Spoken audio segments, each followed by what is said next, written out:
ఆ సమయంలోనా సార్ మీకు ఒక మ్యాగజైన్ వాళ్ళు డెక్కన్ క్రానికల్ అనుకుంటా. ఏం సార్? అవును సార్.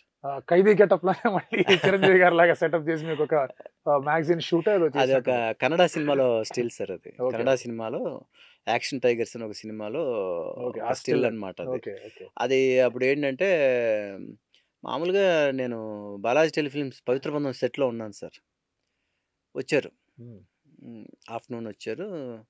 మేము ఇట్లాగా ఆహ్, 'డెక్కన్ క్రానికల్' నుంచి వచ్చామండి ఇదన్నారు. రైట్. సరే అండి అని వచ్చారు. ఇంటర్వ్యూ తీసుకున్నారు. కట్ చేస్తే తర్వాత వాళ్ళు ఇది జరిగింది ఇంటర్వ్యూ తీసుకుంది వాళ్ళు రైట్. మెడ్రాస్‌లో అనమాట. తర్వాత కట్ చేస్తే కవర్ పేజెస్ అప్పట్లో ఎవ్రీ సాటర్‌డే సినీ టీవీ గైడ్ ఆ! అని ఆ! వచ్చేది. ఓకే. జనరల్‌గా ఏంటంటే ఆ టీవీ గైడ్‌లో ఎప్పుడు ఈ హిందీ హీరోలవి వాళ్ళవి రైట్. వీళ్ళవి ఏస్తుంటారు ఆ! Cover pages. ఆ టైంలో నాది కవర్ పేజ్ వేసి టెలివిజన్స్ మెగాస్టార్ అని అవును. వాళ్ళు వేశారనమాట. వేస్తే నేనప్పుడు 'మనోయజ్ఞం' షూటింగ్‌లో ఉన్నా. రాఘవేంద్రరావు రైట్. గారి రైట్. ఆ! 'మనోయజ్ఞం' ఆర్‌కే టెలి షూట్‌లో ఉన్నా. అందులో నాకు మదర్ క్యారెక్టర్ లాగా మన యాంకర్ ఝాన్సీ గారు చేస్తున్నారు. ఓకే. ఝాన్సీ గారు సెట్‌లోకి రాగానే నాతో "ఏవండీ రాజ్‌కుమార్ గారు మీది ఇలాగ 'డెక్కన్ క్రానికల్‌లో' సినీ గైడ్‌లో మీది కవర్ పేజ్ వచ్చి మీరు టెలివిజన్ మెగా స్టార్స్‌ని ఇవన్నీ వేశారు మీరు" ఇది అనగానే నేను వెంటనే మా స్టాఫ్‌ని పంపించి ఒక 4, 5 కాపీలు తెప్పించుకొని చూసా. చూస్తే టెలివిజన్స్ మెగాస్టార్ ఇది అని చెప్పేసి ఇది చేయగానే ఈ కొంచెం టెన్షనొచ్చే ఇదనమాట రైట్. అవన్నీ. రైట్. ఆహ్, కనీసం అప్పుడు నాకు ఎవరికి థాంక్స్ చెప్పుకోవాలో కూడా నాకు అర్థం కాల. కరెక్ట్. సో, అలాగా జరిగింది. బట్ అలాగే ఈ సభాముఖంగా 'డెక్కన్ క్రానికల్' వారికి మరోసారి రైట్. థాంక్స్ చెప్పుకుంటున్నాను. ఇండియన్ టెలివిజన్ అవార్డ్ గూడా మీకు అదే సమయంలో వచ్చినట్టుంది గదా! విధికండి. విధికొచ్చింది. 'విధి' సీరియల్‌కి ఇండియన్ టెలివిజన్ అకాడమీ అవార్డొచ్చింది. జనరల్‌గా వాళ్ళేంటంటే ఓన్లీ నార్త్ సైడే ఇస్తుంటారు వాళ్ళు awards. Hero Honda Indian television academy awards అనమాట అవి.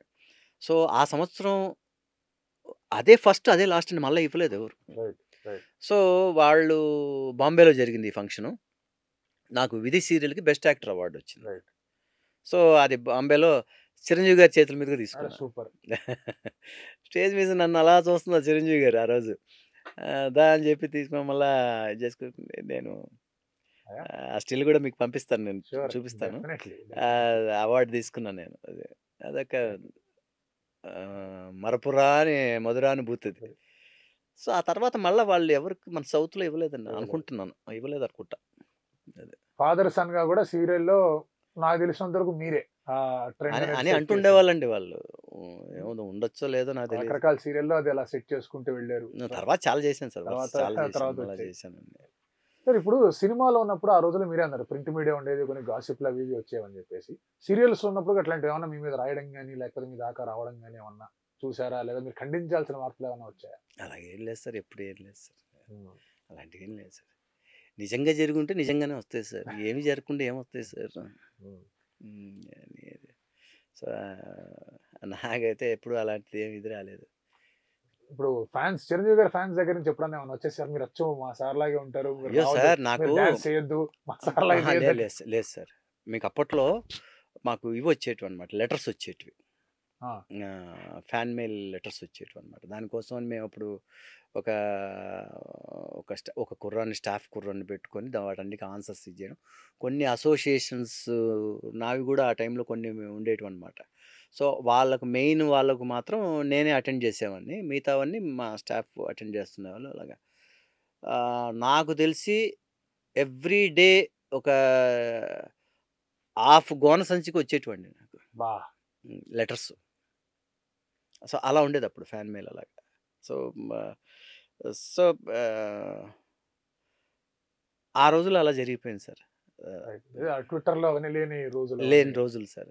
ఇప్పటికీ అన్నీ ఉన్నా గూడా నాకేది తెలీదు సార్. నాకు ఫేస్‌బుక్ రైట్. ఉండదు. ఇన్‌స్టా ఉండదు. ఏముండదు సార్. ఒకే ఇప్పుడు ఒకసారి మా పిల్లలు బలవంతంగా అదేంటి ఫేస్‌బుక్ ఇవన్నీ పెట్టిస్తే చాలా డిస్టర్బ్డ్‌గా అనిపిచ్చింది నాకు. ఇది మనకొద్దు ప్రశాంతంగా ఉండాలి బ్రెయిన్ ఎప్పుడు మనకి ఇదని జెప్పేసి మనం కట్ జేసి ఈ రోజుకి నాకేం ఉండవు సార్ అవన్నీ. ఏదైనా ఉంటే మాక్సిమం అదే వాట్సాప్ స్టేటస్ ఉంటది ఆ! గదండీ! అది పెట్టు. అది ఏదుంటే పెడతారు. అదేదైనా పెడుతుంటాను అప్పుడప్పుడు. అది చూసుకొని దానికే ఏదైనా ఫోన్‌లు చేసి మాట్లాడుతుంటారు అంతే. రైట్. ఇన్‌స్టా, ఫేస్‌బుక్ లేవు సార్ ఈ రోజుకి లేవు. అంటే నాకెందుకో సెట్ అవ్వలేదు. నేను పెట్టుకోలేదు అంతే. రైట్. సరే ఇన్ని సీరియల్స్ మీరు చేస్తూ ఉన్నారు. ఇన్ని పిక్చర్స్ మీరు చేస్తూ ఉన్నారు. ఒక వన్ బేసిక్ ఒక యాక్టర్‌కి ఉన్న ఒక గైడ్ లాంటిదో లేదా ఒక వన్ బేసిక్ ప్రాక్టీస్ ఏదైతే ఉంటుందో, అది ఎప్పుడు కూడా నేను ఖచ్చితంగా ఇది చేస్తూ ఉండాలి అలాంటిది ఏమన్నా ఉండిందా మీకు? యాక్టింగ్ చేస్తున్నప్పుడల్లా కూడా? నాకు అర్థం కాలేదు అంటే సార్. ఇప్పుడు బేసిక్‌గా మనం సినిమా యాక్ట్ చేద్దామన్నా ఒక యాక్టింగ్ అని కూర్చున్న తర్వాత కొన్ని చిన్న ప్రాక్టీస్‌లేవో ఉంటాయి. ఇలా చేయాలి, అలా చేయాలి.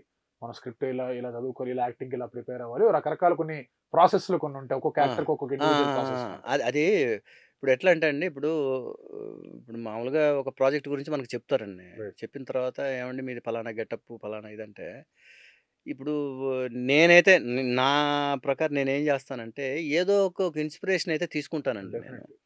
తీసుకొని ఆ గెటప్‌ని ఇప్పుడు నేనైతే ఎలా ఉంటాను, ఇప్పుడు ఆ గెటప్‌కి పలానా హీరో ఉన్నారు. ఆ గెటప్‌లో ఆయన ఆ రోజుల్లో అదరగొట్టేసాడు. ఇప్పుడు చెప్పిన గెటప్పు, ఈ క్యారెక్టరైజేషన్ అలా ఉంది. ఆ గెటప్ నేను జేస్తే ఎలా ఉంటదా అనేది నేను ప్రాక్టీస్ ఎక్స్‌పెరిమెంట్ చేసేవాడినండి నేను. హ్మ్. If it is okay, good, బావుంది. అందరూ అందరిని అడిగేవాడిని. అడిగితే వాళ్ళు బావుంది అన్నారు అంటే గనక, ఆ గెటప్‌ని నేను మా డైరెక్టర్స్, ప్రొడ్యూసర్స్‌కి చెప్పుకొని, ఆ గెటప్‌ని ఫాలో చేసేవాడినండి నేను. రైట్. సో, అలాగా నేను ఆ విధంగా ఒకసారి అప్పుడేదో ఇండస్ట్రీ స్ట్రైకో ఏదో వస్తే నేను 24 గెటప్స్‌ని నేను ఎక్స్‌పెరిమెంట్ చేశాను సార్ నేను. నేను అప్పుడు. ఆ 10 డేస్ కూడా ఊరుకోలేదు నేను. 4 రోజు ఫోటో షూట్ పెట్టుకొని, తర్వాత ఇంకొక 10 డేస్ నేను టేబుల్ వర్క్ చేసి దాని మీద చేసి నేను ఆహ్, ఒక్కొక్క గెటప్‌లో ఒక్కొక్క క్యారెక్టర్‌కి నేనెలా ఉంటాను అనేది దాని మీద ఒక చిన్న ఎక్స్‌పెరిమెంట్ లాగా చేశాను సార్ అప్పట్లో. నైస్. అంటే మనం మామూలుగా ఉన్నప్పుడు ఒక గెటప్‌ని అనుకున్నాం అనుకోండి సార్. ఇప్పుడు 'అల్లూరి సీతారామరాజు', 'రాజ్ కుమార్' అన్నారనుకోండి సార్. 'అల్లూరి సీతారామరాజు' గారి గెటప్పు అందరికీ తెలుసు. ఆ గెటప్పు వెంటనే మనకి ఎవరు మైండ్‌లోకొస్తారు సార్? 'కృష్ణ' గారొస్తారు. లేదంటే మన తర్వాత 'రామారావు' గారు వేశారు. వాళ్ళందరూ మైండ్‌లోకొస్తారు. ఈ గెటప్‌కి మనమైతే ఎలాగుంటామని మనం ఒకసారి చెక్ చేసుకుంటే, రైట్. బాగుంటే ఓకే. లేదంటే సైలెంట్‌గా ఉండడమే. అందరిని అడుగుతాం. బాగుంది సార్, కంటిన్యూ చేయండి అంటే మూవ్ అయిపోవడమే. సో, అలాగ నేను చాలా మీరన్న పాయింట్ నాకర్థమైంది. ఒక గెటప్‌కి నేనైతే బేసిక్‌గా ఇది నేనే సృష్టించుకున్న గిసుకున్నని నేను చెప్పనండి. మన అన్ని గైడ్‌లైన్‌లాగా పెద్దవాళ్ళు అన్నీ చేసేసారండి. మనం వాటి దాంట్లో నుంచి మనం ఒకటి తీసుకొని, వాళ్ళ దాంట్లో 1% చేసినా గూడా మనకు మంచి పేరొస్తదండి ప్రజల్లో. రైట్. నేనది నమ్ముతాను నేను. రైట్. అది 1% మాత్రం చాలా సిన్సియర్‌గా మీరు అటెంప్ట్ ట్రై చేయాలి. చేస్తారు. కరెక్ట్‌గా చేయాలది. ఊరికే అల్లాటప్పగా ఊరికే ఇష్టం వచ్చినట్టు చేసిన కొంతమంది ఏదేదో చేసేసి ఊరికే అలా ఇలా అంటే అదేమవుద్దంటే అది నగుల పాలులాగా అయిపోద్దండి అది. అలాగే కామెడీలాగా చేయకూడదు సార్. సీరియస్‌గా చేస్తే రైట్. డెఫినిట్‌గా మంచి ఇదొస్తది సార్. అలా ఇంకోటి మీరు పలు భాషల్లో మీరు చేశారు. సార్. సో, లాంగ్వేజ్ మీద గ్రిప్ కూడా అంతే ఇంపార్టెంట్ కదా! ఒక నటుడికి భాష అనేది రావడం అనేది. సార్. అవును సార్. మీరు అవును. మీరు ఎన్ని భాషలు మాట్లాడగలరు మీరు? నేను తెలుగు, తమిళ్, కన్నడ, హ్మ్. మలయాళం అర్థమవుతది. తెలుగు, తమిళ్, కన్నడ అయితే ఫ్లూయెంట్‌గా మాట్లాడతాను సార్. ఓకే. కాన్ఫిడెంట్‌గా మాట్లాడతాను నేను. మలయాళం అర్థమవుతది. కొంచెం కొంచెం ఇది చేస్తాం. రైట్. కాకపోతే ఒక కాన్ఫిడెన్స్ ఏంటంటే, ఏ లాంగ్వేజ్ అయినా సరే, ప్రాంప్టింగ్‌తో నేను యాక్ట్ చేయగలను అనేది ఒక కాన్ఫిడెన్స్ వచ్చేసింది సార్. రైట్. మీకు ఇక్కడ ఇంకొక విషయం చెప్పాలి. ఈ సినిమా చేసినన్ని రోజులు నాకు ఈ ప్రాంప్టింగ్ అనేది తెలీదు సార్ ఆ! నాకు. ఉండదు కదా! సీరియల్స్‌కొచ్చిన తర్వాతనే ఈ ప్రాంప్టింగు అనేది అక్కడే చూసింది నేను. చూస్తే పేజీలు డైలాగులు ఇవన్నీ నేనెప్పుడు నేర్చుకునేది, ఎప్పుడు ఇవన్నీ నేర్చుకునేప్పుడు అప్పట్లో చదువుకొని కలెక్టర్ అయిపోయిండేవాడిని నేనసలు. ఇవన్నీ ఎప్పుడు నేర్చుకునేదిరా బాబు అనుకుంటునేవాడిని. నాకు 'నిలవగల రవి' గారున్నారు ఆ! గదండీ! తమిళ్ చేశారు. అవును. హీరో, మంచి క్యారెక్టర్ ఆర్టిస్ట్, మంచి ఆర్టిస్ట్ ఆయన. అవును. చాలా మంచి ఆయన తెలుగు ఆర్టిస్ట్. సీరియల్స్ కూడా చేసి సినిమాలు చేసాడు. తెలుగు సినిమాలు, అంటే సీరియల్స్ ఒక అన్నీ చేశాడు. ఆడియన్స్‌కి రిమైండ్ ఆ! చేద్దామంటే 'నిన్నే పెళ్లాడతా' అనే సీరియల్‌లో హీరోయిన్ వాళ్ళ ఫాదరు. అవును. లేదంటే ఇది ఇది ఇది 'అరుణాచలం' ఇది ఉంది గదా! ఇది కథ గాదు. 'ఇది మేము కథ చేసిన ఇది కాదు'లో కథ గాదులో. రాధిక ఆ! గారి ఆ! హస్బెండ్. ఆ కాస్త 'ఇది కథ గాదులోనే' ఆ! నాకు ఫస్ట్ టైమ్ అప్పుడు పరిచయం ఆయన. "என்னப்பா எதுக்கு கஷ்டப்படுற? ப்ராம்ப்டிங் வாங்கிக்கோ. ப்ராம்ப்டிங் வாங்கிட்டு హ్యాపీగా ఎత్తన పేజెస్ சொன்னாலும் అవి சொல்லிட்டே పో" అన్నాడు. చెప్పాడు ఈ మాట. అని చెప్పి భలే చెప్పాడు గమ్మత్తుగా అని చెప్పేసి మెల్లగా ప్రాక్టీస్ చేయడం మొదలుపెట్టా. చేస్తే అసలు ఇంక తర్వాత అసలు ఇంక మామూలుగా కాదు అప్పటినుంచి. నువ్వు చెప్తూ కరెక్ట్‌గా ప్రాంప్టర్‌ని చెప్పేవాడిని. "నువ్వు జాగ్రత్తగా నేర్చుకోవే బాబు. డైలాగ్ కరెక్ట్‌గా నేర్చుకో నువ్వు" అనేవాడిని. అది చెప్తూ ఉంటారు. మనం చేసుకుంటే దాంతో పాటు యాక్టింగ్ చేసుకుంటూ మెల్లగా రైట్. జాగ్రత్తగా చేయాలి. చేసుకుంటే ఈరోజు ఆ కాన్ఫిడెన్స్ అనేది నాకు ఆ రోజు అంటే చూడండి ఒక పెద్ద మనిషి ఇచ్చిన సలహా మనకి లైఫ్‌లో ఎంత ఉపయోగపడుతదంటే కరెక్ట్. మనకి. సో, అలాగా కొంచెం గ్రిప్ ఉంటే భాషది. ఆ తర్వాత మీరు గ్రిప్ ఉండాలి. లాగించొచ్చు. తర్వాత సార్ ఎవరైనా దారి ఇలా అంతే. చూపిస్తారు. అంతే. అంతే. ఇంక లాస్ట్ వరకు మనల్ని పట్టుకొని తీసుకెళ్లరు గదా! పట్టుకొనొస్తారు. అంతే. మనం అది క్యాచ్ చేసుకోవాలి మనం.